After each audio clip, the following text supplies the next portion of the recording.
History doesn't repeat, but it plays the same game.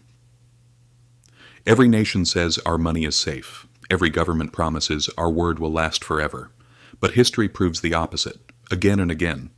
From Rome to France, from America to Lebanon, people have woken up one morning to find that their bank accounts no longer meant anything. What was worth a lifetime of labor one day became nothing more than a piece of paper the next. This isn't rare. Collapse isn't the exception, it's the rule. Every system at some point starts to sink. The real question is, when that day comes, what will we do? We tend to see our money, our banks, our salaries as rock solid. But money is not rock. Money is built on trust. And trust can vanish in an instant. History is harsh, but it teaches. Every collapse leaves clues behind. Who stayed standing, who fell, and who was prepared. Take the Byzantine Empire. For centuries it was known for its solid gold coin, the solidus. It was so reliable that everyone from Europe to Asia accepted it. It was, in a way, the dollar of its time. But over time, even Byzantium made the same mistake. They began reducing the gold content in their coins. At first no one noticed. Then one day, everyone did. And in an instant, that safe money was gone. Who survived? Those who held real gold and land, not paper promises. Those who trusted in tangible value, not government assurances. Or look at the Black Death. It wiped out more than half of Europe. But for those who survived, the world changed completely. Labor became scarce and work became valuable.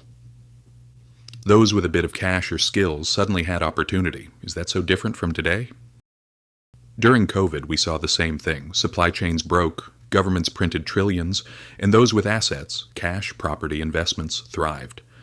Those living paycheck to paycheck fell further behind. It's harsh but true. Crisis rewards those with reserves. It punishes the unprepared. In 14th century Florence, Europe's biggest banks ruled finance, the Bardi, the Peruzzi. They were so powerful that people thought they could never fail, but when the King of England defaulted on his debts, they collapsed. And with them, ordinary people's savings disappeared. Since that day, history has been repeating the same lesson. There is no such thing as too big to fail. The same story played out in America during the Civil War. Both the North and South printed money like mad. The result? Runaway inflation, wages destroyed, and currencies turned worthless. In the South, money lost value faster than people could spend it. You needed a bag of cash to buy a loaf of bread. And who survived then? Those who had land, gold, food, not paper, but real things. After the French Revolution, it got even clearer. The monarchy fell, a new order rose. They introduced a new paper currency, the assignat, backed by land, they said. Then they printed more and more, until it was worth nothing. Once again, people returned to the same truth. Bread and silver were worth more than paper. Centuries later, Asia lived through the same pattern. In 1997, Thailand's currency collapsed, triggering a regional domino effect. Countries loaded with foreign currency debt went bankrupt overnight, and who stayed afloat? Those who held U.S. dollars, those who had assets abroad, those who built a safety net outside the system.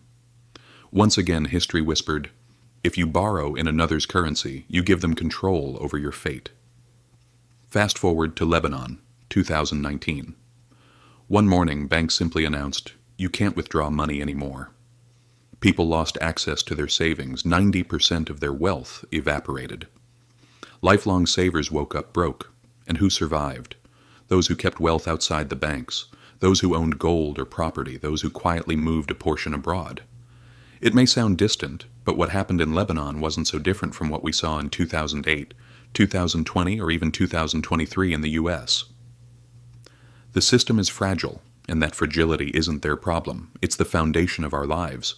So what should we do? History keeps whispering answers. In Byzantium, gold worked during the Black Death. Liquidity. In Florence, skepticism. In the Confederacy, food and land. In France, tangible assets.